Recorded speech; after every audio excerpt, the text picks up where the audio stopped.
ඕකට ලෑලා ගාලා උඩට දාන්න නැත්නම් ඇලකට දැම්මක් කමන්නේ නැහැ. අනිත් සතුන් කෑර කමන්නේ. බල්ලන්ට වෙනහඬට උන්ට ආත්මේ විලාස කමන්නේ.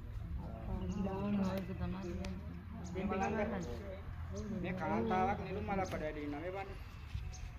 මේ කාන්තාව නිලු මලකට වැඩි. ඔක දැකලා කාන්තාව පස්මාසනකට වැඩි ඉන්නවා. මේ කාන්තාව නිලු මලකට මේක කියන්නේ නාගිනී රූපයක් කියලා කියන්නේ. මේක ගාඩාරක් කාන්තාව දෙන්නේ කියන්නේ අනිත් තැනක නෑ නේ.